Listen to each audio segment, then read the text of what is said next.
Hello everyone. तो आज हम अपनी सीएनएन स्टार्ट करने वाले हैं। तो आज की वीडियो में बेसिकली हम क्या देखेंगे कि सीएनएन होता क्या है। सीएनएन के आपको अगर फुल फॉर्म नहीं पता तो इसका मतलब होता है कॉन्वोल्यूशनल न्यूरल नेटवर्क। उसके बाद हम कंपेयर करेंगे एएनएन को और सीएनएन को। एएनएन आप ऑलरेडी पढ़ चुके हो, तो हम जानेंगे एएनएन ऐसी क्या चीज नहीं कर पाता जो सीएनएन कर पाता है। ठीक है, तो बेसिकली कंपैरिजन कर लेंगे। उसके बाद आपने बहुत सारी लेयर्स पढ़ चुके हो एएनएन में, ठीक है। अब दो नई लेयर्स आ जाती है सीएनएन के अंदर। एक आती है आपकी कॉन्वोल्यूशनल लेयर, नाम में ही कॉन्वोल्यूशनल है तो एक कॉन्वोल्यूशनल लेयर आती है। एक आती है आपकी पूलिंग लेयर। तो ये आपके दो इंपॉर्टेंट लेयर्स हैं जो आप सीएनएन में पढ़ते हो। पूलिंग लेयर हम एक सेपरेट वीडियो में कवर करेंगे जो कि आपकी नेक्स्ट वीडियो होगी। कॉन्वोल्यूशनल लेयर हम इसी वीडियो में कवर करेंगे, ठीक है। तो स्टार्ट करते हैं। सबसे पहले कुछ बेसिक बातें कर लेते हैं, इंट्रोडक्शन वीडियो है तो सीएनएन के बारे में बात कर लेते हैं थोड़ा। तो मैं एक नया पेज खोल लेता हूँ यहाँ पे। और मैं एक बनाता हूँ यहाँ पे कि CNN, ठीक है, ऐसे। अब CNN की पहले तो फुल फॉर्म। तो फुल फॉर्म है इसकी कॉन्वोल्यूशनल न्यूरल नेटवर्क, ठीक है। नाम में ही कॉन्वोल्यूशनल है, यही आपका एमवीपी होने वाला है, ये कॉन्वोल्यूशनल जो नाम है आपका, ठीक है। अब सीएनएन की इंस्पिरेशन कहाँ से आई है। अब देखो, कोई भी चीज बन रही है तो उसकी इंस्पिरेशन आती है कहीं ना कहीं से। जैसे आपका एएनएन बना, वो आपकी नर्वस सिस्टम से इंस्पायर होकर बना था। तो सीएनएन कहाँ से इंस्पायर होकर बना आपका। जो सीएनएन आपका इंस्पायर हुआ है वो आपका हुआ है विजुअल कॉर्टेक्स से। अब आप बोलोगे विजुअल कॉर्टेक्स क्या है। अगर आप बायोलॉजी पढ़ी है आपने तो आपको ऑलरेडी पता होगा, ठीक है। बेसिकली विजुअल कॉर्टेक्स आपका एक ब्रेन का हिस्सा होता है। अब क्या होता है, जब आप कोई चीज देखते हो, आप देखते किससे, आंखों से। अब आंखों से जो भी चीज आपकी प्रोसेस होके जाती है विजुअल कॉर्टेक्स में, ठीक है। और विजुअल कॉर्टेक्स उन जो भी आपने आंखों से देखा उसको आपके ब्रेन में रीड करवाता है चीजों को, ठीक है। तो कॉन्वोल्यूशनल न्यूरल नेटवर्क भी सेम चीज करता है। अब देखो, आजकल आप अगर कोई भी कुत्ता बिल्ली देखते हो, आप इंस्टेंटली पहचान जाते हो कि ये कुत्ता है, ये बिल्ली है, ठीक है। आप आसानी से जान जाते हो। बट क्या ये सेम केस आपका तब भी था जब आपने सबसे पहली बार किसी कुत्ते या बिल्ली को देखा था।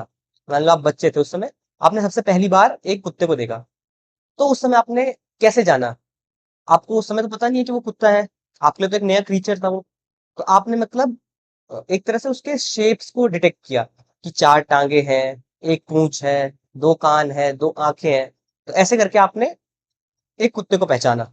फिर धीरे धीरे आपने बिल्ली को पहचाना कि उसकी भी चार टांगे हैं, लेकिन दोनों में फर्क है, कुत्ता थोड़ा बड़ा होता है साइज में, बिल्ली छोटी होती है साइज में। ऐसे करके आप डिफरेंशिएट कर पाए एक कुत्ते में और एक बिल्ली में। तो सेम काम आपका सीएनएन करता है, ठीक है। बस सीएनएन आपका इंस्टेड ऑफ न्यूरॉन्स, आपके जैसे ब्रेन में तो न्यूरॉन्स वगैरह रहते हैं, सीएनएन आपके मैथमेटिकल न्यूरॉन्स का यूज करता है, मतलब मैथमेटिकल इक्वेशंस वगैरह यूज करता है। बट इंस्पायर्ड आपका विजुअल कॉर्टेक्स से हो रखा है, राइट। अब सीएनएन का अगर आप बोले मेन यूज, ठीक है, मेन यूज मेन यूज है इसका इमेजेस के लिए। इमेजेस वीडियोस बोल लो, बेसिकली इमेजेस पे, क्योंकि वीडियोस तो इमेजेस से मिलके ही बनती है ना। बहुत सारी इमेजेस को लाइन बाय लाइन लगा दो तो वीडियो बन जाती है। तो हम इमेजेस को ही मानते हैं अपना मेन टारगेट, ठीक है। इमेजेस के हमारा मेन यूज केस है सीएनएन का, ठीक है। सीएनएन अगर आप कोई कोई भी बोलेगा सीएनएन कहाँ यूज होता है, सीधा बोलो इमेजेस पे। अब ऐसा क्या कर दिया सीएनएन ने कि वो इमेजेस के लिए एकदम परफेक्ट है, जबकि एएनएन आपका नहीं है। जो आप अब तक कवर कर चुके हैं ना, वो आपका एएनएन था, आर्टिफिशियल न्यूरल नेटवर्क। तो ऐसा कॉन्वोल्यूशनल न्यूरल नेटवर्क ने क्या कर दिया कि वो इमेजेस पे बहुत कारगर साबित हो रहा है एएनएन के मुकाबले। तो उसने ऐसा किया है, एक मैथमेटिकल ऑपरेशन आ चुका है इसके अंदर, वो है आपका कॉन्वोल्यूशन ऑपरेशन। इस ऑपरेशन की मदद से आपका सीएनएन इमेजेस पे अच्छे से परफॉर्म कर पाता है। और देखो, नाम में ही कॉन्वोल्यूशनल न्यूरल नेटवर्क है, तो ये कॉन्वोल्यूशन ऑपरेशन से इसका नाम डिराइव किया गया है, ठीक है। कॉन्वोल्यूशन ऑपरेशन आपका एक मैथमेटिकल ऑपरेशन होता है, मैथमेटिकल टेक्निक होती है, ठीक है। अब मैं अगर इसको शॉर्ट में बताता हूँ, इसको अभी हम मैथमेटिकली डिस्कस करेंगे कॉन्वोल्यूशन ऑपरेशन को, जब हम अपनी कॉन्वोल्यूशनल लेयर पढ़ेंगे। बट अभी के लिए समझ लो ये कॉन्वोल्यूशन ऑपरेशन करता क्या है जनरल बात में, ठीक है। तो बेसिकली ये है तो एक मैथमेटिकल ऑपरेशन, ठीक है। क्या है ये, मैथमेटिकल ऑपरेशन है ये। मैथमेटिकल ऑपरेशन बोल लो, मैथमेटिकल टेक्निक बोल लो, कुछ भी। ठीक है, ये आपका है तो मैथमेटिकल ऑपरेशन, राइट। अब क्या है इस मैथमेटिकल ऑपरेशन में खास? बेसिकली ये मैथमेटिकल ऑपरेशन ऐसा ऑपरेशन है ना, अगर आपकी कोई भी इमेज है ना, उसके अंदर से फीचर्स को निकालता है, फीचर्स को निकालता है, एट द एंड वापस जोड़ के समझ जाता है। आई नो थोड़ा डिफिकल्ट हो रहा होगा समझने में। चलो एक एग्जांपल लेते हैं। मान लेते हैं आपके पास एक इमेज है, ठीक है, मैं आपके पास एक इमेज ले लेते हैं, और ये आपका इमेज है, ठीक है, ये बॉक्स के अंदर मैं इमेज दिखा रहा हूँ, ठीक है। आपका इमेज ऐसा है, मतलब आपके इमेज में एक सर्कल है। अब कॉन्वोल्यूशन ऑपरेशन क्या करेगा, इस सर्कल को बहुत हिस्सों में तोड़ देगा, मतलब इसके मल्टीपल वो बना देगा। ठीक है, तो इसने इसका पहला पार्ट बनाया, उसमें सर्कल ऐसे वाला है, उसका ये वाला हिस्सा है सर्कल का, ये वाला देख रहे हो, इतना वाला हिस्सा है। ठीक है, इसने और हिस्सों में तोड़ा, अब सर्कल का ये वाला हिस्सा है, ऊपर वाला सर्कल का, ठीक है, और हिस्सों में तोड़ा, अब सर्कल का ये वाला हिस्सा है, साइड वाला, और हिस्सों में तोड़ा इसने, सर्कल का ये वाला हिस्सा है। समझ रहे होगे मैं क्या बोलना चाह रहा हूँ? अब सर्कल का ये वाला हिस्सा है, और ये वाला हिस्सा है। तो इसने क्या किया, सर्कल के फीचर्स को डिटेक्ट किया, उनको सेपरेट करा, और आखिरी में जाके वापस जोड़ रहा है इनको, मतलब ये समझ जाता है कि हाँ ये इसे सर्कल बोलते हैं। इसने पहले चीजों को तोड़ा, एज डिटेक्ट किए, टेक्सचर डिटेक्ट किया, पैटर्न्स डिटेक्ट किए, ठीक है, इन सबको डिटेक्ट करता है, अलग करता है, फिर आखिर में जाके वापस जोड़ देता है और समझ जाता है कि हाँ ये एक सर्कल बन रहा है। ऐसे काम करता है आपका कॉन्वोल्यूशन ऑपरेशन, राइट। तो ये क्या करता है, बेसिकली डिटेक्ट करता है आपके एजेस को। देखो यहाँ पे ये एजेस ही तो डिटेक्ट कर रहा है, सर्कल का ये वाला एज, ये वाला एज, नीचे वाला एज, ऐसे करके एजेस हो गए आपके, टेक्सचर हो गए, मतलब पीछे बैकग्राउंड क्या है। हमारे केस में तो कोई बैकग्राउंड था नहीं, तो कुछ है नहीं ऐसा। और आप ऐसे सिंपल भी बोल सकते हो, पैटर्न डिटेक्ट करता है, राइट। ये तो जनरल बात हो गई, अभी मैथमेटिकल देखेंगे तो समझोगे आप अच्छे से। ठीक है, अब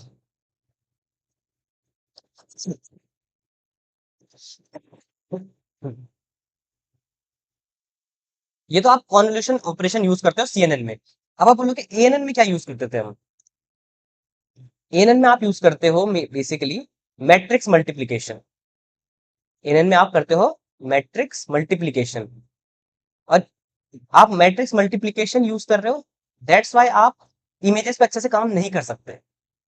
अब उसका भी रीजन है कि क्यों नहीं कर सकते, ठीक है। एएनएन में आप मैट्रिक्स मल्टीप्लिकेशन का यूज करते हो बेसिकली, ठीक है। अब अब एक सवाल आता है, अगर आपके दिमाग में भी आ रहा होगा सवाल, कि क्या हम एएनएन को इमेजेस के लिए यूज कर ही नहीं सकते? Can we not use ANN for images? क्या इमेजेस का, अगर मान लो मेरे पे इमेज का ही डेटा है, मेरे को मन नहीं कर रहा सीएनएन लगाने का, तो क्या मैं एएनएन को यूज कर ही नहीं सकता? नहीं, आप बिल्कुल कर सकते हो एएनएन को यूज, ठीक है। आप बेझिझक यूज करो एएनएन को, एएनएन कर सकते हो आप यूज, ठीक है, कैन बी यूज्ड।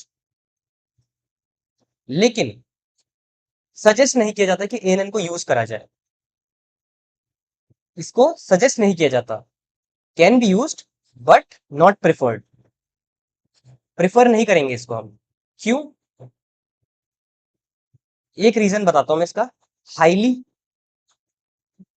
इनएफिशिएंट, बहुत इनएफिशिएंट है, मतलब कुछ ना अच्छे रिजल्ट्स देने वाला है, बस नाम के लिए ट्रेन हो जाएगा, कुछ अच्छे रिजल्ट देने नहीं वाला है, ठीक है।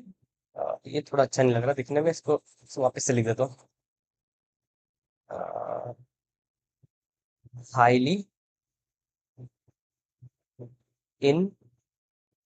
इनएफिशिएंट, ठीक है। तो ये इसका मेन रीजन है कि हाईली इनएफिशिएंट है। अब हाईली इनएफिशिएंट क्यों है, ये तो रीजन बता दिया, मतलब ये तो बता दिया बस सिंपल सा। अब क्यों है, उसके लिए आपको मैं आपको एक एग्जांपल देता हूँ। मान लेते हैं एक एग्जांपल, ठीक है। आपके पास एक इमेज है, आपके पास एक इमेज है, मान लेते हैं 1000 इंटू 1000 पिक्सल की, 100 इंटू 100 पिक्सल की, सॉरी, 100 पिक्सल की। अब ये तो पता ही होगा ऑलरेडी 100 × 100 क्या होता है। मान लो जो आपके एच डी इमेजेस होती है वो होती है 1024 × 1024 शायद, राइट। 720 × 720 की इमेजेस होती हैं। ये तो मान लेते हैं थोड़ी छोटी इमेज है, लो रेजोल्यूशन इमेज है, 100 × 100 की। मतलब मैं वो वर्स्ट केस सिनेरियो ले रहा हूँ कि मतलब सबसे घटिया रेजोल्यूशन की इमेज पे भी अच्छे से काम नहीं कर पाता ये ना। ठीक है, तो मैंने ले लिया 100 × 100 पिक्सल की। तो टोटल पिक्सल कितने हुए, ओवरऑल पिक्सल्स कितने हुए। अब ये तो पता होगा इमेजेस पिक्सल से बनती है, यार इतना तो पता होगा ऑलरेडी। आपने कैमरे चलाते हो उसमें लिखा रहता है 50 मेगापिक्सल का कैमरा है। ठीक है, तो पिक्सल से मतलब पता है कि आप इमेजेस पिक्सल से बनती है। ठीक है, तो ऐसे मान लेते हैं पिक्सल्स क्या होते हैं, आपके मैट्रिक्स होती है एक तरह से। मतलब आपके ऐसे बॉक्सेस बॉक्सेस होते हैं। ठीक है, बहुत सारे ऐसे बॉक्सेस बने रहेंगे। और मान लेते हैं ये वाला बॉक्स भर गया। ठीक है, ये दूसरा पिक्सल भर गया, ये तीसरा पिक्सल भर गया, ये चौथा भर गया। और ये जब चारों पिक्सल बन गए तो ऐसी एक लाइन दिखेगी हमें। ठीक है, हमें इमेज के तौर पे एक लाइन दिखेगी ऐसे, समझ गए। तो ये आपका पिक्सल का थोड़ा ज्ञान हो गया। तो भटकते नए टॉपिक से वापस आते हैं। तो 100 × 100 कर लो, कितने होगा, एक दो तीन चार। तो आपके 10,000 पिक्सल्स हो रहे हैं ओवरऑल आपकी इमेज में। ठीक है, बल्कि सबसे लो रेजोल्यूशन इमेज है तब भी 10,000 पिक्सल्स आ रहे हैं, राइट। अब एएनएन में क्या होता है बेसिकली, मैं यहाँ पे एएनएन का बता रहा हूँ, राइट। एएनएन में क्या होता है बेसिकली, आपका हर पिक्सल ना एक सेपरेट इनपुट फीचर की तरह ट्रीट किया जाएगा आपका। क्योंकि देखो एएनएन का काम क्या होता है, मान लेते हैं आपके पास 5 कॉलम्स हैं आपके डेटा में, आपने पिछली वीडियो में पढ़ा होगा। 5 कॉलम्स है, मतलब आपके 5 इनपुट फीचर्स है। तो वो 5 इनपुट न्यूरॉन्स बनाता है शुरू में। ऐसे 5 इनपुट न्यूरॉन बनाएगा, उसके बाद उनको लेयर से कनेक्ट कर करके बना देगा आपका न्यूरल नेटवर्क। ऐसे ही काम करता है, मतलब वो हर फीचर को इंडिपेंडेंटली ट्रीट करता है आपका एएनएन, राइट। अब एएनएन तो पिक्सल को भी इंडिपेंडेंटली ट्रीट करेगा, उसका तो काम है। तो आपके पास जो इंडिपेंडेंट न्यूरॉन्स होंगे, या आप बोल लो इनपुट न्यूरॉन्स होंगे, वो कितने होंगे, इनपुट न्यूरॉन्स होंगे टोटल पिक्सल्स के बराबर। टोटल पिक्सल्स यानी आपके कितने होने वाले हैं, 10,000 इनपुट न्यूरॉन्स। मतलब सबसे घटिया रेजोल्यूशन वाली इमेज में भी 10,000 इनपुट न्यूरॉन्स आने वाले हैं आपके। ठीक है, तो पहली प्रॉब्लम तो आपको यही आ गई समझ। पहली प्रॉब्लम आ गई आपको, टू मैनी इनपुट फीचर्स। ठीक है, पहली प्रॉब्लम दिख गई यही कि बहुत सारा इनपुट फीचर्स है, तो बहुत ज्यादा चांसेस है कि मॉडल अच्छे से परफॉर्म नहीं कर पाएगा। क्योंकि हम तो चाहते हैं जितना मॉडल में फीचर्स कम हो उतना बेटर है। अब एक और चीज भी है यहाँ पे, मान लेते हैं ये आपकी इमेज है। ठीक है, जो अभी के लिए मैं छोटी इमेज ले रहा हूँ तो मतलब कम पिक्सल बनाते हैं। ठीक है, ये आपकी इमेज है, इसमें से मैं ये वाले पिक्सल्स को बना रहा हूँ बस। ठीक है, ये मतलब आपकी एक लाइन बन रही है सीधा, राइट। तो इसमें से ये वाले पिक्सल ज्यादा इंपॉर्टेंट है ना, जिनमें मतलब पिक्सल्स जो लाइन को ड्रॉ करवा रहे हैं। जो ये साइड वाले पिक्सल्स हैं ये अनइम्पोर्टेंट है, अननेसेसरी है, कुछ काम तो कर नहीं रहे ना, हमें कुछ इंफॉर्मेशन दे रहे हैं, कुछ दे रहे हैं, कुछ भी नहीं दे रहे। बट तब भी एएनएन इनको एक इनपुट फीचर की तरह ट्रीट करने वाला है। ये खाली है ये सारे, ऊपर के साइड भी देख लो, नीचे की साइड भी देख लो, खाली है ये। लेकिन तब भी एएनएन इनको इनपुट फीचर की तरह ट्रीट करेगा। मतलब ये अननेसेसरी इनपुट फीचर्स बना रहा है आपके लिए। ठीक है, too many unnecessary input features आप बोल सकते हो। ठीक है, अननेसेसरी मतलब फालतू की चीजें क्रिएट करने पे लगा हुआ है आपके लिए। ठीक है, तो ये तो हो गया आपका पहला रीजन कि बहुत ज्यादा इनपुट फीचर बना रहा है, और उनमें से भी मैक्सिमम इनपुट फीचर्स आपके अननेसेसरी है। ये हो गया आपका पहला रीजन। चलो सेकंड रीजन पे आते हैं। मान लेते हैं चलो आपने जैसे जैसे इनपुट लेयर कर दी, मान लो आपने बना दी 10,000 इनपुट लेयर के न्यूरॉन बना ही दिया आपने। 10,000 इनपुट न्यूरॉन्स का लेयर बना दिया आपने, इनपुट लेयर कोई बात नहीं। आपके पास बहुत स्ट्रॉन्ग पीसी, आपका पीसी हैंडल कर सकता है इतने फीचर्स को, राइट। तो आपने बना दिया। ठीक है, let's take suppose you made the input layer, input layer. अब इनपुट लेयर में कितने न्यूरॉन है, 10,000। ठीक है। अब अब इनपुट लेयर से काम नहीं चलेगा ना, इसके बाद एक हिडन लेयर भी लगाओगे, मतलब आपके जो डेंस लेयर बनाते हो, आप फुली कनेक्टेड लेयर्स बनाते हो, एक हिडन लेयर भी लगाओगे। ठीक है, तो मान लेते हैं इसके बाद मैंने एक हिडन लेयर क्रिएट करी, और हिडन लेयर में दे देता हूँ मैं 512 न्यूरॉन देता हूँ। ठीक है, क्योंकि 10,000 ये है इनपुट न्यूरॉन, तो एटलीस्ट मेरे को 512 न्यूरॉन्स तो चाहिए ही, राइट, हिडन लेयर में। अब इनटू करो, जब आपके पैरामीटर्स बनेंगे ना, पैरामीटर्स बनाने के लिए क्या करते हो, मान लो ये आपकी इनपुट लेयर है, ये वाली इनपुट लेयर है, ये वाली हिडन लेयर है। मैंने आपको बताया था एमएलपी वाली वीडियो में, इसके न्यूरॉन से इंटू करो, आपको ट्रेनेबल पैरामीटर मिल जाएंगे दोनों न्यूरॉन्स के बीच में, दोनों लेयर्स के बीच में आपको ट्रेनेबल पैरामीटर्स मिल जाएंगे, राइट। तो देख लेते हैं ट्रेनेबल पैरामीटर कितने हो रहे हैं। तो पैरम्स देखते हैं, तो आप करो 10,000 इंटू 512, तो ये अराउंड आएगा 5.12 मिलियन, राइट, 5.2 मिलियन पैरामीटर्स। मतलब मैंने बस एक हिडन लेयर लगाई, इनपुट लेयर के बाद एक हिडन लेयर लगाई, अभी आउटपुट लेयर पे नहीं आई है, एक हिडन लेयर लगाई और उसी से आपके 5 मिलियन पैरामीटर बन गए। तो सोचो, गलती से मैंने 5-6 हिडन लेयर लगा दी, ये तो बिलियन में पैरामीटर में पहुंच जाएगा। बिलियंस में पैरामीटर तो आजकल के चैट जीपीटी के अंदर भी नहीं होते, ये तो 100 बाय 100 की इमेज है छोटी सी, तो ये तो बहुत ज्यादा इनएफिशिएंट नहीं है, राइट। बिलियंस ऑफ पैरामीटर बन जाएंगे इसके, अगर मैंने 2-3 और लेयर लगा दी इसकी, है ना, बस 2-3 और लेयर लगाने में बिलियन पैरामीटर जा रहे हैं, राइट। और आजकल के चैट जीपीटी में भी नहीं होते इतने पैरामीटर्स, चैट जीपीटी मतलब जो आपके जेमिनी वगैरह आते हैं वो भी 2 बिलियन पैरामीटर में आते हैं, 7 बिलियन पैरामीटर वेरिएंट में आते हैं, 70 बिलियन में भी आते हैं। लेकिन कहाँ जेमिनी, कहाँ ये छोटा सा सीएनएन मॉडल, तो कंपैरिजन भी कैसे करोगे आप उनका, तो मतलब वो फालतू के ट्रेनेबल पैरामीटर्स बन जाते हैं आपके, मतलब कुछ काम होता नहीं है, बस आपकी प्रोसेसिंग पावर बढ़ा देगा, फालतू के काम बढ़ा देगा। तो इससे आपको जो नुकसान होता है वो होता है, इतने सारे ट्रेनेबल पैरामीटर बन चुके हैं, ठीक है, इतने सारे ट्रेनेबल पैरामीटर अगर मैं बोलूँ इसे, ट्रेनेबल पैरामीटर आपके कौन से होते हैं, वेट्स बायसेस वगैरह, ठीक है, ये वेट्स एंड बायसेस बन रखे हैं इतने 5.2 मिलियन, ठीक है। अब 5.12 मिलियन पैरामीटर्स हैं, तो आपकी जो ट्रेनिंग है वो हो जाएगी आपकी बहुत ज्यादा स्लो, मैं लिख देता हूँ वेरी स्लो, और ट्रेनिंग भी स्लो होगी, और हाई कंप्यूटेशनल पावर भी चाहिए होगी, क्योंकि इतने सारे पैरामीटर्स को ट्रेन भी तो करना है, बैक प्रोपगेशन होगी उसके बाद, अभी तो बस एक बार फॉरवर्ड प्रोपगेशन में ही इतना टाइम लग जाएगा, तो हाई कंप्यूटेशनल पावर भी चाहिए। तो ये दो रीजन और हो गए आपके पास, पहला रीजन तो हमने देख लिया कि too many unnecessary input feature, दूसरा आपका आ गया कि ज्यादा ट्रेनेबल पैरामीटर होने की वजह से आपकी जो ट्रेनिंग है वो बहुत स्लो हो गई है, हाई कंप्यूटेशनल पावर आपकी लग रही है, ठीक है। तो ये दो रीजन और हो गए आपके पास। एक और रीजन हो सकता है कि इतने सारे आपके पास पैरामीटर्स आ चुके हैं, तो उसकी वजह से ओवरफिटिंग के चांसेस भी बढ़ जाएंगे। ओवरफिटिंग ओवरफिटिंग चांसेस क्या, ओवरफिटिंग 100% होगी ही होगी, चांसेस क्या बढ़ेंगे, 100% होगी, ठीक है, ओवरफिटिंग के चांसेस बढ़ जाएंगे। अब ये तो हो गए आपके थोड़े सिंपल से रीजंस एएनएन ना यूज करने के।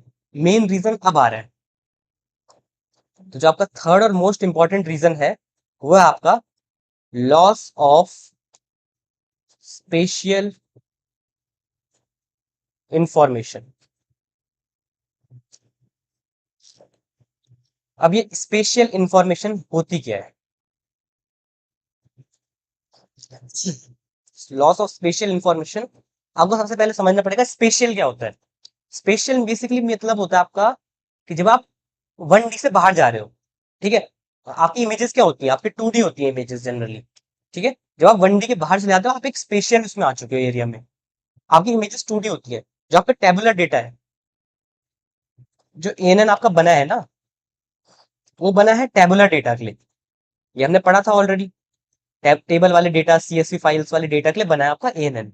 टेबुलर डेटा क्या होता है आपका, 1 डायमेंशनल, ठीक है, लेकिन जो आपकी इमेजेस होती है वो आपकी 2 डायमेंशनल होती है। टू डायमेंशनल कैसे होती है, मैंने आपको बताया ना, ऐसे दिखते हैं इमेजेस, ठीक है, पिक्सल से बनती है ऐसे ऐसे करके। तो इसमें एक एक्स एक्सिस भी है, एक वाई एक्सिस भी है, तो दो डायमेंशन बन रही है आपकी, तो इसलिए आपका ये टू डायमेंशनल होती है इमेजेस, ठीक है। तो ये हो गई आपकी इमेजेस। तो स्पेशियल का मतलब समझ आ गया होगा कि ये आपका स्पेशियल डेटा है, स्पेशियल डेटा। अब तो इसमें दिक्कत क्या आ रही है, स्पेशल डेटा है तो तब भी क्या हमारा एएनएन हैंडल क्यों नहीं कर पा रहा, तो उसका भी रीजन है। तो मैंने आपको एएनएन में एक चीज बता दी स्टार्टिंग में, कि ये हर पिक्सल को एक सेपरेट इनपुट फीचर की तरह ट्रीट कर रहा है, हर पिक्सल को सेपरेट इनपुट फीचर बना रहा है ये, ठीक है। ठीक है, तो ये क्या कर रहा है, मैं यहाँ पे डाल देता हूँ नोट में पहली, ताकि आप भूलो ना, कि एएनएन आपका ट्रीट कर रहा है each pixel, treat each pixel as separate input feature, ठीक है। हर पिक्सल को एक सेपरेट इनपुट फीचर की तरह ट्रीट कर रहा है। तो इसकी वजह से दिक्कत क्या हो रही है बेसिकली, चलो मैं एक छोटा सा एग्जांपल बताता हूँ। मान लेते हैं आपके कुछ पिक्सल्स को जोड़ जोड़ के ना, मान लो आपके बहुत सारे पिक्सल्स हैं, ऐसे करके ऐसे करके ऐसे ऐसे ऐसे ऐसे ऐसे ऐसे ऐसे ऐसे ऐसे, ये आपको अगर ध्यान से देखो तो ऐसे अगर इन पिक्सल्स को कनेक्ट करोगे तो ये एक लाइन बन रही है ऐसे, राइट। तो सीएनएन अगर जब आप यूज करोगे, तो सीएनएन तो बता देगा कि ये क्या बन रही है, लाइन बन रही है, सीएनएन के लिए ये एक लाइन होगी, ठीक है। बट ये एएनएन क्या करने वाला है बेसिकली यहाँ, एएनएन के लिए ये वाला पिक्सल सेपरेट है, ये पिक्सल सेपरेट है, ये पिक्सल सेपरेट है, ये सेपरेट है, ये सेपरेट है, ये भी सेपरेट है। अब ये सारे सेपरेट है, तो एएनएन क्या बोलेगा, मुझे कोई लाइन नहीं दिख रही, मुझे दिख रहे हैं सिर्फ डॉट्स, ठीक है। तो बट एक्चुअल में क्या है, ये लाइन है ना, अगर आप पिक्सल को ज्वाइन करोगे सबको तो वो एक लाइन बन रही है। बट एएनएन बोलेगा नहीं भाई, मुझे तो कोई लाइन नहीं दिख रही, मैं तो हर किसी को सेपरेट ट्रीट करूंगा, मुझे दिख रहे हैं सिर्फ डॉट्स, छोटे छोटे डॉट्स दिख रहे हैं मुझे। तो ये फर्क है आपका सीएनएन और एएनएन में स्पेशल इंफॉर्मेशन का, क्योंकि ना एएनएन के लिए ये सब अलग है, ये जुड़े नहीं हुए हैं, मतलब कोई इंफॉर्मेशन एएनएन रख ही नहीं पा रहा। एएनएन के लिए ये वाला डॉट पिक्सल अलग है, ये पिक्सल अलग है, दोनों के बीच में कोई रिलेशन नहीं है, दोनों इंडिपेंडेंट है। एएनएन इस पिक्सल को इसके साथ ट्रीट नहीं करेगा, ठीक है, बल्कि सीएनएन आपका इन दोनों को कनेक्ट करके रखता है, आपकी इंफॉर्मेशन छूटने नहीं देता सीएनएन। बल्कि एएनएन के केस में ऐसा नहीं है, एएनएन के केस में आपकी स्पेशल इंफॉर्मेशन लॉस्ट हो जाती है पूरी, ठीक है। तो इस वजह से हम एएनएन को प्रिफर नहीं करते हैं, और ये आपका मेन रीजन है कि हम एएनएन क्यों यूज नहीं करते हैं। बाकी ऊपर वाले रीजंस भी है, बट अगर अगर मैं बोलूँ तो मेन रीजन आपका ये है, स्पेशल इंफॉर्मेशन का, ठीक है। क्योंकि बाकी वाली फिर भी थोड़ी बहुत है कि क्या पता ठीक की जा सकती थी, ओवर फिटिंग कर रहा है, हाई कंप्यूटेशनल पावर चाहिए तो चलो हाई पीसी दे दिए इसको, ट्रेनेबल पैरामीटर ज्यादा हो रहे हैं तो कुछ मैथमेटिकल फंक्शन वंक्शन लगा के थोड़े कम कर दिए पैरामीटर्स भी। बट स्पेशल इंफॉर्मेशन जो लॉस हो रही है, उसको कैसे ठीक करोगे भाई, है ना, उसको ठीक करने का कोई रीजन नहीं है, मतलब कोई सॉल्यूशन नहीं था, तो इसके लिए सीएनएन का जन्म हुआ। ठीक है। तो बेसिकली आपका जो सीएनएन होता है, अगर मैं इसको बताऊं, एएनएन जो आपको होता है वो कांट अंडरस्टैंड, आपके इमेजेस में जो भी एजेस वगैरह होते हैं ना, उनको अंडरस्टैंड नहीं कर पाता, पैटर्न्स नहीं पकड़ पाता आपके इमेजेस में। और मैंने आपको रीजन यहाँ पे एग्जांपल से बता दिया, ठीक है, क्यों नहीं पकड़ पाता, क्योंकि वो हर फीचर को अलग ट्रीट करता है। तो वो can't understand edges, patterns etcetera in images, ठीक है। तो मैं इस हिसाब से लिखता हूँ ताकि आपके लिए नोट्स भी बन जाए, एक तरह से शॉर्ट नोट्स, राइट, इसलिए थोड़ा टाइम लग जाता है मेरे को। बाकी करने के लिए तो मैं इस वीडियो को 25 मिनट में खत्म कर दूं, बट वो लिखने लिखने में भी जल्दी टाइम लग जाता है काफी, ठीक है। तो ये तो हो गई एएनएन सीएनएन की बात, राइट। अब एक नया पेज खोल लेते हैं, इसमें अब हम बात करते हैं कॉन्वोल्यूशनल ऑपरेशन के बारे में, कॉन्वोल्यूशन कॉन्वोल्यूशनल लेयर के बारे में बात कर लेते हैं, चलो। कॉन्वोल्यूशनल लेयर, ठीक है। कॉन्वोल्यूशनल लेयर के अंदर कॉन्वोल्यूशनल ऑपरेशन होता है, ठीक है। कॉन्वोल्यूशनल लेयर के अंदर आपका कॉन्वोल्यूशन ऑपरेशन परफॉर्म किया जाता है। हम इसका प्रैक्टिकल भी देखेंगे आगे जाके। आप कॉन्वोल्यूशन लेयर को इंपोर्ट कर सकते हो अपने केरास से और यूज कर सकते हो। तो बेसिकली आपका जो कॉन्वोल्यूशनल लेयर होती है वो इस ऑपरेशन को परफॉर्म करती है अपने अंडर, राइट। तो जनरली जो आपका सीएनएन होता है ना, सीएनएन आपकी 3 लेयर से बनता है, मेनली जनरल सीएनएन की बात कर रहा हूँ मैं, ठीक है। जब भी आप अपना एक सीएनएन का न्यूरल नेटवर्क बनाते हो, वो 3 न्यूरल नेटवर्क से बनता है, 3 लेयर से बनता है, सॉरी, वो न्यूरल नेटवर्क। सबसे पहले तो आपके आ गई कॉन्व लेयर, मतलब यही कॉन्वोल्यूशनल लेयर, ठीक है। दूसरी आपकी आ गई कूलिंग लेयर, जो कि हम अगली वीडियो में डिस्कस करेंगे। ये बहुत इंपॉर्टेंट लेयर है। कॉन्वोल्यूशनल लेयर के अंदर कुछ खराबियां हैं जो आपकी ये कूलिंग लेयर ठीक करती है। तीसरी लेयर है आपकी फुली कनेक्टेड लेयर्स। अब आप बोलोगे फुली कनेक्टेड लेयर्स क्या है? फुली कनेक्टेड लेयर आप ऑलरेडी पढ़ चुके हो, जो आपके ड्रॉप आउट लेयर्स हो गई, आपकी डेंस लेयर्स हो गई, ठीक है, जिनसे आप एएनएन बनाते थे, उन्हीं को आप जोड़ते हो। तो जनरली ऐसे होता है आपका सीएनएन दिखता है। पहले आपकी कॉन्वोल्यूशनल लेयर आएगी, फिर पूलिंग लेयर आएगी, convolutional layer, pooling layer, convolutional layer, pooling layer. तो मतलब अगर आपकी 100 बाय 100 की इमेज है ना, मान लेते हैं आपकी 100 बाय 100 की इमेज है, तो आप कॉन्वोल्यूशनल पूलिंग करते करते करते उसे पहले 1:1 में लाओगे, ठीक है। 1:1 में आ गई, 1:1 में आ गई तो मतलब 1D हो चुकी है ये इमेज अब। 1D इमेज को हमारा अब न्यूरल नेटवर्क हैंडल कर सकता है। तो जैसे आपकी इमेज 1D के अंदर आ जाती है, क्योंकि आप छोटा करते रहते हो, 100 × 100 है, फिर 99 × 99 आएगा, फिर 98 × 98 आएगा, 97 × 97, मतलब इमेज को धीरे धीरे छोटा करोगे। वो कैसे करोगे अभी जब हम कॉन्वोल्यूशन ऑपरेशन पढ़ेंगे ना, उसमें आपको समझ आ जाएगा, ठीक है। ऐसे करते करते फिर यहाँ से आप अपनी डेंस लेयर स्टार्ट कर दोगे, क्योंकि उसके बाद तो आप नॉर्मल न्यूरल नेटवर्क बना सकते हो। एक बार अगर आपका 1D में डेटा आ गया, 1D डेटा मतलब टेबुलर डेटा आ गया आपके पास, अब नॉर्मल डेटा है, जैसा आपका डेंस लेयर हैंडल कर ही सकती है, ठीक है। तो उसके बाद आप डेंस लेयर बनाओगे अपनी नॉर्मल, जैसे डेंस लेयर बना दी, ड्रॉप आउट लेयर जो जोड़ना है वो जोड़ दो, बैच नॉर्मलाइजेशन लेयर जोड़ना है वो जोड़ दो, एक्टिवेशन लेयर वगैरह जो जोड़ना है जोड़ते रहो, और बस आखिरी में एक आउटपुट लेयर बना के आउटपुट बाहर भेज दो। ऐसे होता है आपका, ठीक है। सिंपल था। तो आपको जो मेन पढ़ना है वो पढ़ना है कॉन्वोल्यूशनल लेयर, कूलिंग लेयर, ठीक है। कॉन्वोल्यूशन लेयर इस वीडियो में करेंगे, कूलिंग लेयर आपकी नेक्स्ट वीडियो में, ठीक है। अब कॉन्वोल्यूशन लेयर को ध्यान से समझना, बहुत ज्यादा इंपॉर्टेंट है। अगर मैं बहुत ज्यादा बोल रहा हूँ तो बहुत ज्यादा इंपॉर्टेंट है, ठीक है। अब कॉन्वोल्यूशन होता क्या है, पहले बात करते हैं कॉन्वोल्यूशन क्या होता है। कॉन्वोल्यूशन, कॉन्वोल्यूशन, मैंने आपको जनरल बात तो बता दी कि किसी भी इमेजेस से आपके एजेस को निकालना, टेक्सचर को निकालना, या कुछ भी इंफॉर्मेशन पैटर्न को निकालना आपको कॉन्वोल्यूशन ऑपरेशन कहलाता है। बट निकालोगे कैसे? कुछ तो करोगे निकालने के लिए। तो बेसिकली हम क्या करते हैं, किसी भी इमेज के ऊपर हम क्या करते हैं, फिल्टर अप्लाई करते हैं। हम क्या करते हैं, apply filters to a image, ठीक है। हम एक कोई भी आपके पास इमेज है, आपने उसके ऊपर एक फिल्टर अप्लाई कर दिया। अब उस फिल्टर से क्या होगा, वो फिल्टर क्या मदद करता है आपका, उसमें एज डिटेक्ट करेगा, आपकी कुछ स्पेशल इंफॉर्मेशन निकालेगा, ठीक है। एज डिटेक्ट करेगा या कोई इंफॉर्मेशन गैदर करेगा या इंफॉर्मेशन डिटेक्ट करेगा, कुछ भी, टेक्सचर हो गया, बैकग्राउंड हो गया, कुछ भी कर सकता है, ठीक है। और यही काम होता है आपका कॉन्वोल्यूशन में।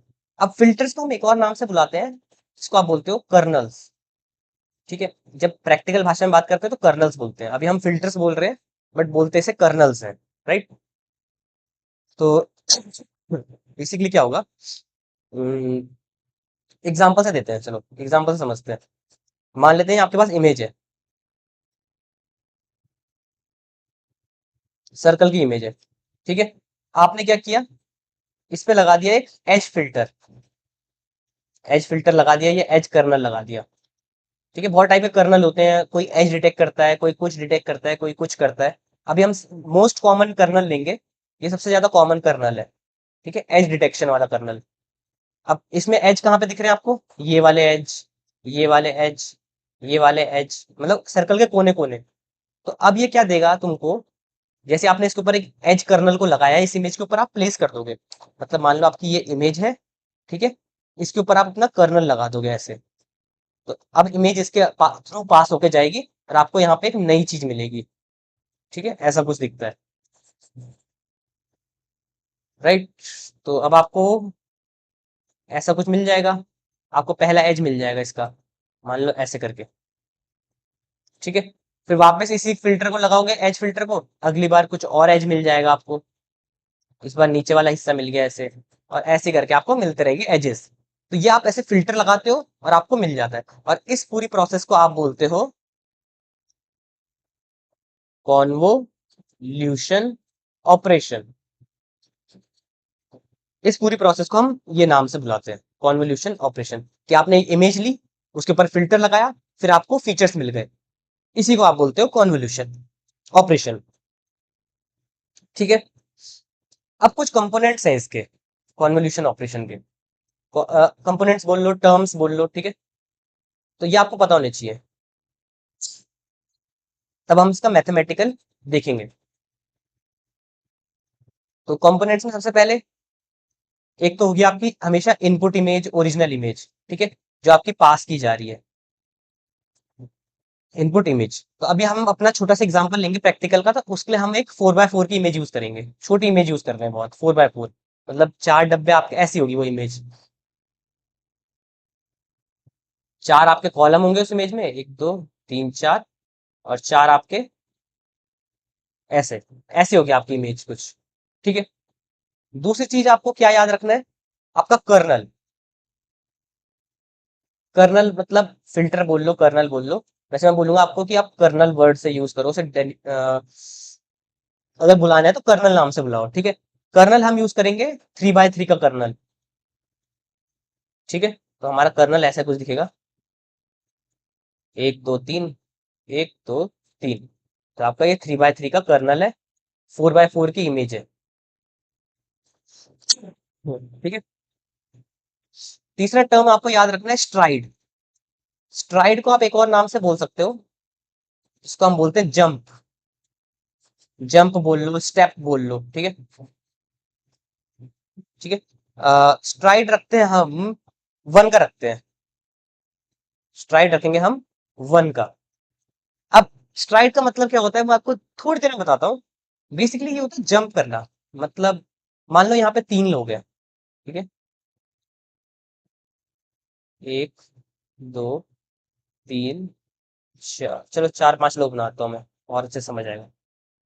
First, second, third, fourth, fifth. अगर मैंने फर्स्ट वाले को बोला तुम स्ट्राइड करो, 1 का स्ट्राइड करो, तो फर्स्ट वाला किसकी पोजीशन पे आ जाएगा, सेकंड वाले की पोजीशन पे आ जाएगा, ठीक है। मैंने फर्स्ट वाले में बोला 2 की स्ट्राइड करो, तो ये 2 का जंप लेगा, 1 2, 2 के बाद आ जाएगा ये, ठीक है। मैं बोलूंगा 3 की स्ट्राइड करो, तो ये यहाँ आ जाएगा।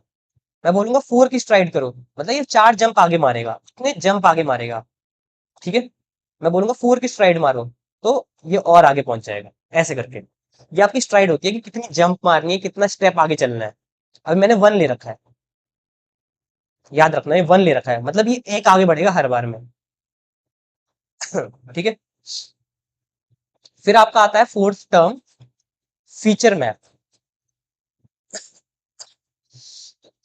फीचर मैप, अब फीचर मैप क्या होता है, देखो, आपने ओरिजिनल इमेज ली, आपने इमेज ली, मतलब जो भी आपकी इनपुट इमेज है, उस पर फिल्टर लगाया,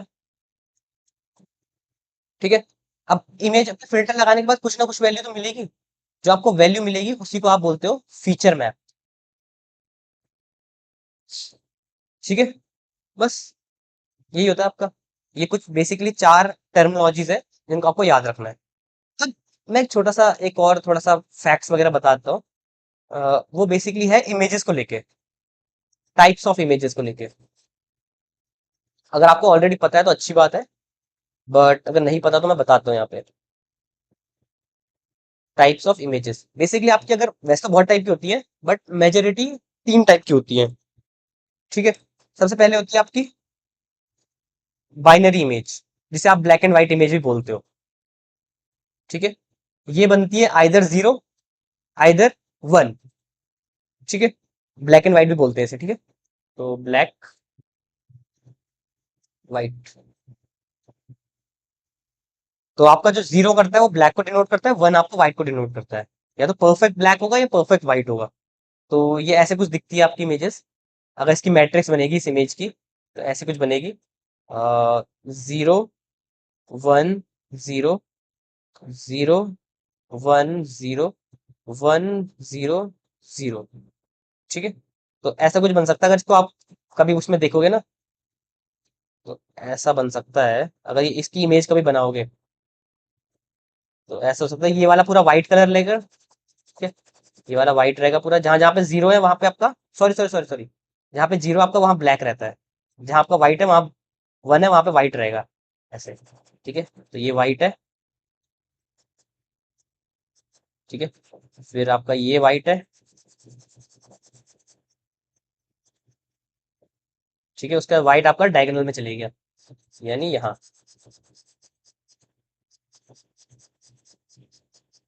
ठीक है, और बाकी आपका ब्लैक दिख रहा है। तो आपकी ऐसी कुछ इमेज दिख रही है आपको इस मैट्रिक्स से बन के, राइट। अब देखो इतना परफेक्ट तो मैं बना नहीं सकता इमेज को, तो चलो ये, लेकिन अब black and white binary image को कोई यूज नहीं करता इतना। तो जो आपकी बहुत कॉमनली यूज्ड इमेज करी जाती है जब कोई ये प्रैक्टिकल समझा रहा होता है, ठीक है, जब हम छोटे स्केल में बात कर रहे होते हैं और जब आपको थियोरेटिकल कंसेप्ट बताने होते हैं, तो हम इस इमेज का यूज करते हैं, जो कि है आपकी ग्रे स्केल इमेज।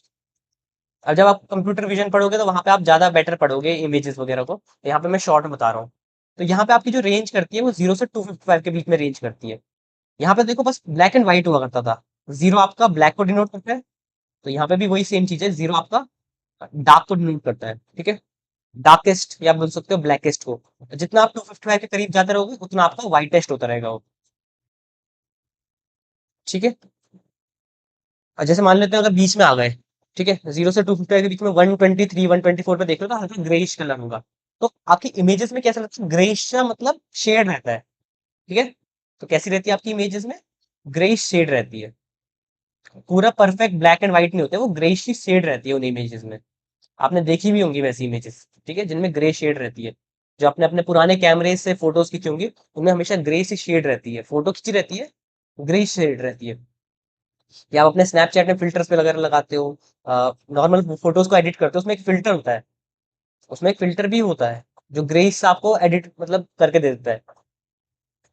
तो पूरे ब्लैक एंड व्हाइट नहीं होती है वो, उसमें ग्रे सी शेड रहती है। तो उसमें अगर आपके मैट्रिक्स देखोगे तो ऐसे दिखेगी,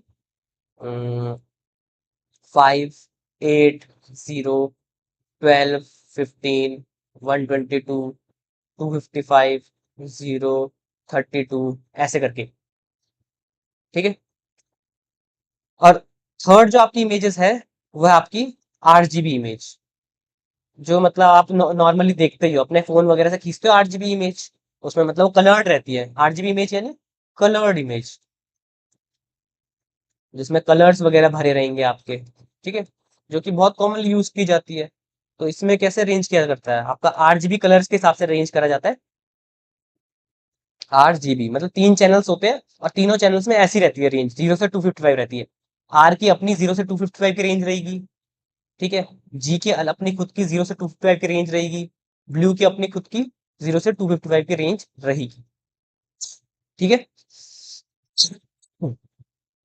मान लो आपने कोई इमेज दे दी ऐसे करके, 255 0 0, तो ये आपकी कैसे बनेगी, प्योर रेड इमेज बनेगी, प्योर रेड इमेज, क्योंकि आपने सारा कलर किसका भर दिया, रेड का। रेड आपने डार्केस्ट कर दिया ना, 255 मतलब वाइटेस्ट मतलब सबसे डार्क मतलब रेड का कलर आएगा आपके उसमें। तो 255 बहुत ज्यादा रेड हो जाएगा, तो प्योर रेड इमेज बनेगी वो। वैसे आपने रेड को 0 कर दिया, जी को 255 कर दिया, तो प्योर ग्रीन इमेज बनेगी वो, ऐसे करके। तो ये आपकी टाइप्स ऑफ इमेजेस हो गई। ऑल इतना बताना जरूरी था नहीं, बट मैंने सोचा बता दो। कंप्यूटर विजन में भी हम सेम चीज ऐसे पढ़ेंगे ऑलरेडी, बट चलो कंप्यूटर विजन तो जब आएगा तब आएगा, अभी के लिए ये देख लेते हैं। अब इसका मैथमेटिकल शुरू करते हैं, ठीक है। तो मैंने आपको मेनली सारी चीजें बता दी, एक बार रिवाइज कर लेते हैं। तो आपकी इनपुट इमेज होने वाली है 4x4 की, कर्नल होने वाला है आपका 3x3 का, स्ट्राइड होने वाली है आपकी 1 की, और फीचर मैप आपको एट द एंड मिल ही जाएगा, ठीक है। तो शुरू करते हैं मैथमेटिकल एक्सप्लेनेशन। चलो तो मैं एक नेक्स्ट पेज खोल लेता हूँ यहाँ पे, और यहाँ पे हम बेसिकली अपना देख लेंगे मैथमेटिकल, कॉन्वोल्यूशन का मैथमेटिकल, राइट। चलो, तो सबसे पहले बेसिकली इमेज ले लेते हैं। इमेज को मैं एक्स से डिनोट करूंगा। एक्स मतलब बेसिकली हम अपना इनपुट फीचर डिनोट कर रहे हैं, उस हिसाब से मैं एक्स से कर रहा हूँ, ठीक है। तो इमेज को ले लेते हैं एक्स से। तो ऐसा कुछ दिखता है अपना इमेज, मैं थोड़ा बड़ा बनाता हूँ। 4x4 का है ना, तो 4 रोज 4 कॉलम रहेंगे। तो एक ले लेते हैं यहाँ पे पहली रो, 1 2 3 0, ठीक है। उसके बाद ले लेते हैं 4 5 6 1 4 5 6 1 7 8 9 2 7 8 9 2 और 3 2 1 0, 3 2 1 0। तो देख सकते हो आप 4x4 की इमेज है, 4 रोज 4 कॉलम, ठीक है। तो देख सकते हो 4x4 है। गुड। अब आपका कर्नल, अब आपका यहाँ पे कर्नल देख लेते हैं, ठीक है। कर्नल को मैं एफ से डिनोट कर लेता हूँ, राइट। कर्नल हम यूज कौन सा कर रहे हैं, कर्नल हम edge detection kernel, edge detection kernel. तो ये बहुत फेमस कर्नल है, बहुत कॉमनली यूज किया जाता है, हद से ज्यादा यूज होता है, ठीक है। तो ये आपका कर्नल ऐसा दिखता है कुछ, ठीक है। ये 3x3 का कर्नल होता है बेसिकली। तो इसमें ऐसा होता है 1 1 1 0 0 0। हम कर्नल्स के बारे में डिस्कस करेंगे अगली वीडियोस में, कि कौन कौन से कर्नल कौन कौन से कब यूज किए जाते हैं। रट्टा मारने की जरूरत नहीं है, आपको गूगल में सब कुछ मिलेगा, चैट जीपीटी में सब कुछ मिलेगा। बस समझ लो कि कौन कौन से टाइप के कर्नल होते हैं। इस कर्नल का काम बेसिकली होता है आप एज को डिटेक्ट करना, किसी भी इमेज में से एज होंगे ना। मान लो आपकी इमेज के अंदर एक स्क्वायर है, स्क्वायर के उसको कोनों को आपको एजेस को देखना है। तो ये आपका कर्नल उस एज को डिटेक्ट करके बताता है आपको, ठीक है। तो ये आपका एज हो गया, समझ गए। ये इमेज है, ये कर्नल है, दो चीजें समझ आ गई। और ये आपका कर्नल है आपका 3x3 का। अब मैं नेक्स्ट पेज खोल रहा हूँ बेसिकली, क्योंकि हम इमेज पे वापस आते रहेंगे ना बार बार। तो यहाँ से आपका शुरू करते हैं बेसिकली। तो आप क्या करते हो, मैंने आपको बताया फिल्टर को आप अपनी इमेज के ऊपर लगाते हो। तो वही करने वाले हो आप यहाँ पे, put your kernel over your image. Image के ऊपर अपने कर्नल को प्लेस कर दो। कहां से प्लेस करना शुरू करोगे, अपने टॉप लेफ्ट से, जहां से इमेज स्टार्ट हो रही है, टॉप लेफ्ट, ठीक है। तो आ जाते हैं यहाँ पे, मैं आपको दिखाता हूँ कैसे बोलना चाह रहा हूँ मैं। कौन से कलर से दिखाऊं आपको, हल्के कलर से दिखाते हैं, ठीक है। तो कर्नल कितने का है, 3x3 का। तो आप टॉप लेफ्ट से लगाना शुरू करो यहाँ से। तीन वैल्यूज आपको लेनी है आगे की, 1 2 3, 1 2 3। ले लिया आपने ये तीनों। आपको इसके ऊपर अपना कर्नल लगा देना है। इतनी वैल्यूज ले ली, इसके ऊपर अपना कर्नल को प्लेस कर दो, क्योंकि कर्नल भी 3x3 का है। अब मैं इसको यहाँ पे लिख देता हूँ, इस सेम वैल्यूज को मैं यहाँ लिख देता हूँ अपने, ठीक है। मैं यहाँ लिख देता हूँ। अब आपके जो एक्स की वैल्यू वो कितनी है, क्योंकि आपने 3x3 वाला पार्ट निकाल दिया ना उसका। तो आपका हो चुका है अब, देख लेते हैं एक बार। 1 2 3 4 5 6 7 8 9। 1 2 3 4 5 6 7 8 9, ठीक है, ऐसा कुछ। और इसके ऊपर आप अपना कर्नल लगा दोगे। कर्नल क्या आपका 1 1 1 0 0 0 और -1 -1 -1। यही था कर्नल आपका, फेमस कर्नल है, कोई किसी को भी याद हो जाएगा ये वाला, ये बहुत पूछा जाता है इंटरव्यू में। तो इस कर्नल को याद रख लेना बस, एज डिटेक्शन कर्नल है। अब क्या करोगे आप, बस इंटू करना है। नॉर्मल इंटू कैसे करते हो, नॉर्मल इंटू कैसे करते हो आप, मल्टीप्लीकेशन करो, बस नॉर्मल मल्टीप्लीकेशन, मल्टीप्लीकेशन। अब थोड़ा सा इतना भी नॉर्मल मल्टीप्लीकेशन नहीं है। बेसिकली आपको क्या करना है, इस वन को इस वन के साथ इंटू करना है, इस टू को इस जीरो के साथ इंटू करना है, इस थ्री को -1 के साथ करना है, मतलब जो जिसके प्लेस पे है, उसको उसके साथ कर देना है, ठीक है। तो अगर मैं इस 1 को ले रहा हूँ तो मैं इसको इसके साथ करूंगा, ठीक है। अगर मैं इस 5 को ले रहा हूँ तो मैं इसको 0 के साथ इंटू करूंगा। अगर मैं इस 9 को ले रहा हूँ तो मैं इसको -1 के साथ इंटू करूंगा, ऐसे। ठीक है, जो जिस पोजीशन पे है उसके कॉरेस्पॉन्डिंग पोजीशन पे आपको इंटू करना है। ठीक है। ठीक है, तो करते हैं। पहले 1 को 1 से करो, ठीक है। तो 1 × 1, फिर प्लस का साइन लगा दो, मल्टीप्लीकेशन ऐड, फिर 2 को 0 के साथ करो, ऐड, 3 को -1 के साथ करो, ऐड, 4 को 1 के साथ करो, प्लस 5 को 0 के साथ करो। ऐसे आप 6 को -1 के साथ करोगे, 7 को 1 के साथ करोगे, 8 को 0 के साथ करोगे, और सो ऑन, आखिर में आप 9 को -1 के साथ इंटू करोगे। तो इन सब से आपको एक वैल्यू मिलेगी। मान लेते हैं आपको वो मिली वैल्यू -6। ठीक है, आपने ये कैलकुलेशन करो, देखते हो अगर -6 ही आ रहा है तो ठीक, कुछ और आता है तो ठीक है। तो ये आपका जो -6 है, ये आपकी है फीचर मैप की value, value for feature map. ठीक है, ये आपकी फीचर मैप की वैल्यू है। फीचर मैप मैं यहाँ बना रहा हूँ अगले पेज पे। तो यहाँ पे मैं आपका एक फीचर मैप बना रहा हूँ। ठीक है, फीचर मैप, फीचर मैप कुछ नहीं है, एक मैट्रिक्स से बनती है वो भी। मैंने एक मैट्रिक्स बना दी, आपको पहली वैल्यू -6 मिल गई। ठीक है, क्या मिली आपको पहली वैल्यू? -6 मिली ना। तो बस इस फीचर मैप की पहली वैल्यू लिख दो यहाँ पे आप अपनी, -6। भर दिया -6, बहुत बढ़िया। आ जाओ वापस अपने मैथमेटिकल वाले पे। ठीक है, अब तक आपने ये ले रखा था, राइट। अब मैंने आपको एक और टर्म बताया था वहां पे, स्ट्राइड का। स्ट्राइड क्या आपकी? 1। अब आप क्या करोगे? जंप करोगे left 1 side, left for 1 step. ठीक है, सॉरी लेफ्ट नहीं, राइट।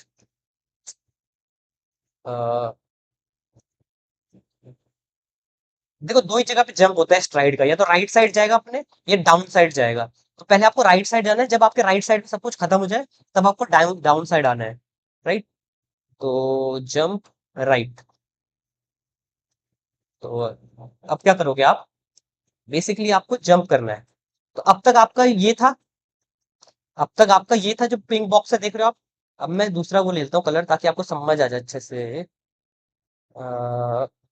कौन सा कलर लिए जाए, ग्रे कलर ले ले। ठीक है, अब आपको लेफ्ट साइड एक जंप करना है। तो अब की बार जो आपका ये होने वाला है वो यहाँ से शुरू होगा। आपको एक साइड जंप कर देना है, आपने आपने यहाँ से शुरुआत की थी। अब की बार एक साइड इधर आ जाओ, इस तरफ, ऐसे। ठीक है, अब की बार जो आपके होने वाले हैं वो ये होने वाले हैं,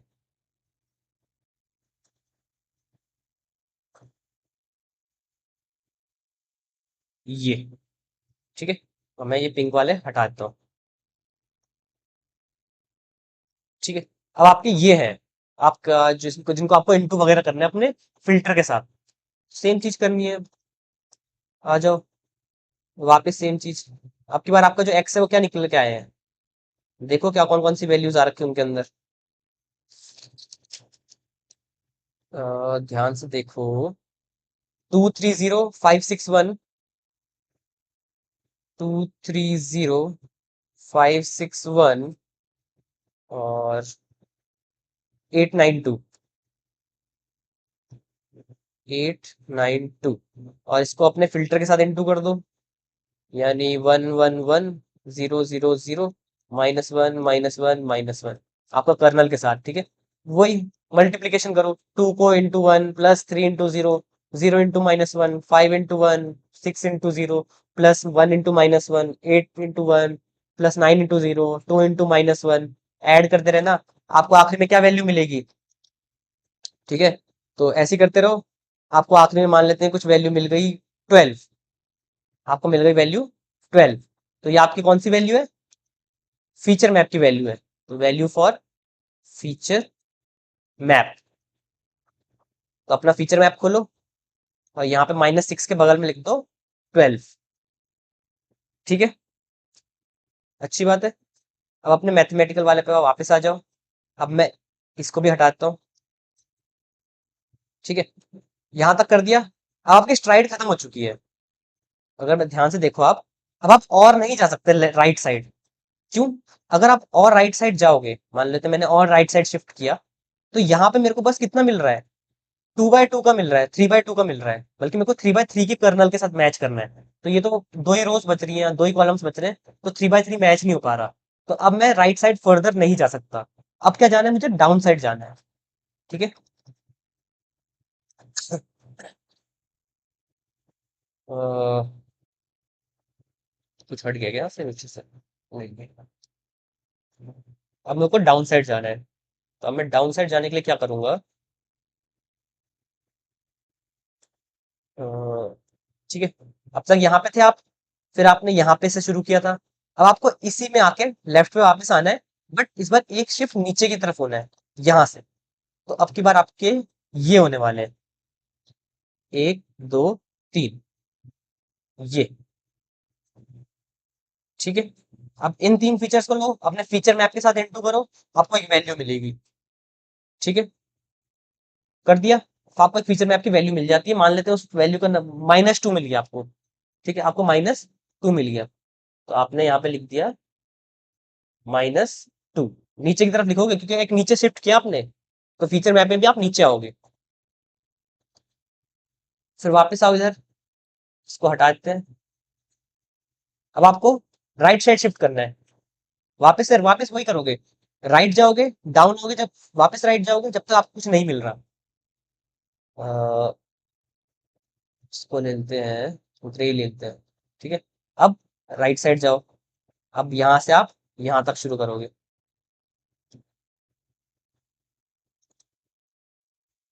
ठीक है, और पुराना वाला आपका हटा देते हैं।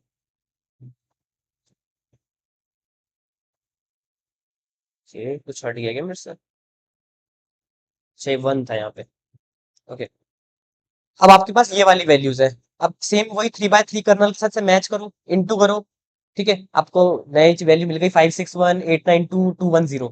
इसको 3/3 वाले अपने कर्नल के 1 1 1 0 0 0 -1 के साथ इंटू करो, मल्टीप्लीकेशन करो, जो मैं आपको ऑलरेडी बता चुका हूँ। फिर आपको एक वैल्यू मिलेगी, तो मल्टीप्लीकेशन करने के बाद मान लेते हैं वो आपको वैल्यू मिली 6। वो वैल्यू मिली आपको 6, तो वो आपको 6 से आपकी फीचर मैप की वैल्यू है। तो फीचर मैप पे आओ और अपनी वैल्यूज लिख दो यहाँ पे। तो आपको मिली है 6, तो आप यहाँ पे लिख दोगे 6। ठीक है, आपने 6 लिख दिया। राइट। अब क्या करोगे आप? बस, अब आप और फर्दर जा सकते हो इसमें नीचे। यहाँ देखो, आप इसमें और फर्दर जा सकते हो। आपने यहाँ से शुरू किया था लास्ट टाइम, राइट साइड तो नहीं जा सकते आप। ठीक है, राइट साइड आपका खत्म हो चुका है। अगर आप यहाँ से शुरू करोगे अगली बार, तो ये बस 2 को ही कैप्चर कर पा रहे हैं, 2 ही कॉलम आ रहे हैं, बल्कि होने कितने चाहिए आपके? 3/3, 3 रोज 3 कॉलम। तो ये मैच होना चाहिए आपका।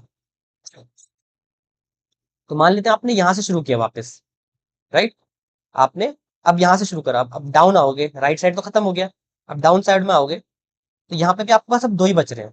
तो आप फर्दर अब नहीं कर सकते, ना आप डाउन साइड जा सकते हो, ना आप राइट साइड जा सकते हो। तो बस, तो आपका फीचर मैप यहीं तक बनना था, बन गया जितना फीचर मैप बनना था। ठीक है, तो मैं इसको ना काट देता हूँ। ठीक है, लिख देता हूँ। ठीक है, तो जितना फीचर मैप बनना था आपका बन चुका है। राइट। यहाँ पे क्या हो रहा है इससे? ओके, तो आपके फीचर मैप बन चुके हैं सारे के सारे। ठीक है, तो इसको मैं फीचर मैप को थोड़ा छोटा करता हूँ, बेसिकली इतना। तो ये आपका है फीचर मैप जो एट द एंड मिला है। तो आपका जो इमेज थी वो कितने की थी? 4/4 की, जो कि आप फिल्टर लगाने की वजह से, सॉरी, जो इमेज थी आपकी 4/4 की थी, लेकिन जो आपका फीचर मैप है वो कितने का है? 2/2 का।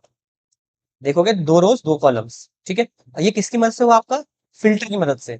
फिल्टर ने आपके 4/4 को आधा कर दिया 2/2 में। फिल्टर बोल लो, कर्नल बोल लो। ठीक है, अब आप बोलोगे कि क्या हुआ ये, फीचर मैप हमारा लास्ट आउटपुट है क्या? हाँ बिल्कुल, लास्ट आउटपुट है आपका ये, मिल गया आपको फीचर मैप। तो बोलोगे क्या किया, लेकिन मतलब फीचर मैप मिल भी गया, तो मतलब ऐसा क्या है इस फीचर मैप में जो हमने 4/4 को 2/2 में कन्वर्ट करा? मतलब क्यों जरूरी है आपकी ये फीचर मैप? तो उसके पीछे भी आपके रीजंस है कि हमें क्यों कन्वर्ट करना पड़ा इसे। ठीक है, तो मुझे बताना पड़ेगा आपको कि ये एक ऐसा ही सिंपल मैट्रिक्स नहीं है। जैसे आपकी इमेज की मैट्रिक्स थी, उस मैट्रिक्स से ये काफी अलग है आपकी जो फीचर मैप की मैट्रिक्स है। नाम में देख लो फीचर मैप, मतलब जो आपके इंपॉर्टेंट फीचर्स है ये बस उन्हीं को रख रहा है। आपकी इमेजेस में तो देखो, इमेज आपकी जो मैट्रिक्स है, चलो मैं आपको सिंपल सा एग्जांपल देता हूँ। आपको एक सिंपल सा एग्जांपल देता हूँ जिससे आपका सारा कंफ्यूजन दूर हो जाएगा। मान लेते हैं ये आपकी इमेज है, यहाँ पे एक इमेज ले लेते हैं। ठीक है, आपको एक मॉडल बनाना है जो आपका सर्कल डिटेक्ट करे। ठीक है, सर्कल डिटेक्ट करना है। ये आपकी ओरिजिनल इमेज है, राइट? ये आपकी ओरिजिनल इमेज है। इसमें आपका सर्कल है एक। ठीक है, बट यहाँ पे कुछ छोटे छोटे डॉट्स हैं, कुछ छोटे स्क्वायर्स हैं, फालतू की चीजें हैं, ये स्टार वगैरह वगैरह। ठीक है, ये फालतू की चीजें हैं, मतलब काम की नहीं है ये चीजें। अब जब आपने फिल्टर लगाया इसके साथ, मतलब आपने जो कर्नल वगैरह लगाए, अब एज डिटेक्शन वाले कर्नल की बात नहीं कर रहा मैं, और भी कर्नल्स की बात कर रहा हूँ। आपने कुछ एक्स्ट्रा कर्नल्स लगाए, और एट द एंड आपको जो फीचर मैप मिलेगा उसमें बस आपका सर्कल रह जाएगा। तो ये आपका फीचर मैप है। अब देखो फर्क देखो, इसमें आप देखोगे तो ध्यान से, अननेसेसरी इंफॉर्मेशन है, जो फालतू की इंफॉर्मेशन है जो हमें नहीं चाहिए काम की। हमें तो सर्कल डिटेक्शन का एल्गोरिथम बनाना है, मॉडल बनाना है, तो हमें ये फालतू चीजों की क्या जरूरत है, ये स्टार ये स्क्वायर। जो आपके लेकिन फीचर मैप है, इसमें सिर्फ आपके इंपॉर्टेंट फीचर्स को रखा गया है, जो आपके काम के फीचर्स हैं एक्चुअल में। तो ये आपकी खासियत होती है एक फीचर मैप की। ठीक है, और इसी प्रोसेस को, जिसमें आप एक इमेज को, ठीक है, इस होल प्रोसेस को जिसमें आप एक ओरिजिनल इमेज को फीचर मैप में कन्वर्ट करते हो, इसी प्रोसेस को हम बोलते हैं कॉन्वोल्यूशन। कॉन्वोल्यूशन ऑपरेशन बोल लो, कॉन्वोल्यूशन प्रोसेस बोल लो, कॉन्वोल्यूशन टेक्निक बोल लो। ठीक है, सेम चीज है ये। तो जो आपका ये कॉन्वोल्यूशन परफॉर्म किया जाता है, ये आपकी एक कॉन्वोल्यूशनल लेयर के अंदर परफॉर्म किया जाता है। ठीक है, उस कॉन्वोल्यूशन लेयर में आपको ये बताना होता है कि मेरे को स्ट्राइड कितने की रखनी है, मुझे कर्नल कौन सा लगाना है। ठीक है, ये सब आपको बताना पड़ता है कॉन्वोल्यूशन लेयर के अंदर, और बाकी चीजें वो सब कर देता है। ठीक है, क्योंकि आपने यहाँ पे भी देखोगा हमें ये चीजें बतानी पड़ी ना उसे। शुरुआत में देखोगे तो हमने बता दिया इनपुट इमेज कितने की है, कर्नल में फिल्टर कितने का लगाना है, हमें स्ट्राइड कितने की रखनी है, और एट द एंड उसने हमें फीचर मैप दे दिया। तो यही सब आपका जब आप प्रैक्टिकल में भी करोगे तो आपको बताना पड़ेगा कि मेरे को कर्नल कौन सा रखना है, और मुझे स्ट्राइड कितने की रखनी है, मुझे कौन सा क्या रखना है, कैसे रखना है। ठीक है, तो ये आपको सब बताना पड़ेगा ऑब्वियसली। और बाकी आपको एट द एंड वो फीचर मैप दे देगा जिसमें आपके सिर्फ इंपॉर्टेंट फीचर्स होंगे। और इससे आपका डेटा का साइज भी तो रिड्यूस हो जाएगा। पहले अगर आप 4x4 की इमेज देते तो उसमें आपकी हाई कंप्यूटेशनल पावर लगती, बट अब आपके पास 2x2 की इमेज है तो आपकी कंप्यूटेशनल पावर भी बच गई है। ठीक है, तो ओनली इंपॉर्टेंट फीचर्स, और हम एक और बोल सकते हैं कि लो कंप्यूटेशन। ठीक है, तो ये आपके फीचर मैप के फायदे हैं कि हम क्यों कॉन्वोल्यूशनल यूज करते हैं। अब ये देखो, 4x4 था, हमने इसे कन्वर्ट कर दिया 2x2 पे।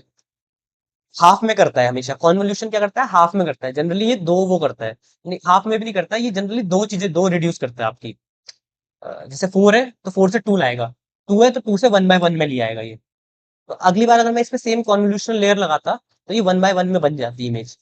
ठीक है, तो 1x1 बन जाती तो मतलब 1D बन चुकी है अब आपकी, 1D बन गई। अब आप इसके बाद इस पे फुल्ली कनेक्टेड लेयर्स लगा सकते हो, मतलब आपकी डेंस लेयर वगैरह जो आप लगाते हो नॉर्मली। ठीक है, और अपने ANN के न्यूरल नेटवर्क्स बना सकते थे इसके बाद। ठीक है, तो बस यहाँ से हम अपनी फुली कनेक्टेड लेयर लगा देते, ड्रॉप आउट लेयर लगानी थी, बैच नॉर्मलाइजेशन, और आखिर में आउटपुट लेयर लगा के यहाँ पे फाइनल आउटपुट भेज सकते थे। ठीक है, तो ऐसे आपका कॉन्वोल्यूशन काम करता है कि आपके डेटा को छोटा करता भी जा रहा है, इंपॉर्टेंट फीचर्स को भी प्रिजर्व कर रहा है, इसीलिए ये ANN से बेटर है, ये अपनी कॉन्वोल्यूशनल लेयर की वजह से। बट ना अभी भी कॉन्वोल्यूशनल लेयर के साथ एक दिक्कत है, ये कॉन्वोल्यूशनल लेयर अकेले एग्जिस्ट नहीं कर सकती। कन्वोल्यूशनल लेयर अकेले एग्जिस्ट नहीं कर सकती। मान लो अगर इमेज गलती से बड़ी निकली, 1000 बाय 1000 इमेज की इमेज निकली, 1000 × 1000, ये तो बहुत छोटी इमेज थी 4x4 की। 1000 बाय 1000 की इमेज ले लेते हैं, मतलब HD इमेज ले लो एक, चलो ठीक है, 1024 1024 पिक्सल की। वहां पे मान लो आपको 500 कॉन्वोल्यूशनल लेयर्स बनानी पड़ेंगी, तब जाके आपका एट द एंड 1 बाय 1 के अंदर कन्वर्ट हो पाएगा 1D। 500 कॉन्वोल्यूशनल लेयर बनानी पड़ेंगी आपको, तब जाके आप एक 1000 × 1000 की इमेज को 1 बाय 1 में कन्वर्ट कर पाओगे, जो कि वर्थ इट नहीं है। अगर आपको 500 कॉन्वोल्यूशन लेयर बनानी पड़ेगी तो वर्थ इट नहीं है वो चीज। ठीक है, वहां पे आपका कंसेप्ट आता है पूलिंग का। पूलिंग आपकी इस प्रोसेस को, जो आपकी वो 500 लेयर्स में होने वाला है, उसको कंजस्ट करके कम से कम 15 लेयर्स के अंदर ले आता है। तो 500 से 15, सोचो फर्क कितना है। ठीक है, तो पूलिंग देखेंगे हम नेक्स्ट वीडियो में पूरा प्रॉपर एक्सप्लेनेशन के साथ। आज की वीडियो में इतना ही, मिलते हैं नेक्स्ट वीडियो में, तब तक के लिए bye bye and thank you. So here is a small promotion. हमने beginner to advance MLOps course release किया है यूडेमी पे, जिसमें आप दुनिया भर के MLOps टूल्स को सीखोगे, like Jenkins, Grafana, Prometheus, Kubernetes, Minikube, Kubeflow, okay, MLflow, DVC, जितने भी आपके एडवांस और लेटेस्ट MLOps टूल्स यूज किए जा रहे हैं इंडस्ट्री में, आप वो सीखोगे। और ऐसा नहीं कि मैं बस थ्योरी थ्योरी बताने वाला हूँ, आपका सारी चीजें होंगी प्रोजेक्ट बेस्ड लर्निंग। आप प्रोजेक्ट के अंदर ही प्रैक्टिकली सीखोगे, कोई थ्योरेटिकल सेशन नहीं है इसके अंदर, पूरा प्रैक्टिकल है। प्रैक्टिकल के अंदर ही मैंने थ्योरेटिकल बता रखा है। ठीक है, तो अगर आपका गोल है कि आपको ML इंजीनियर का रोल टारगेट करना है, तो this course can be helpful for you. Okay, so thank you and bye bye, and link is in the description.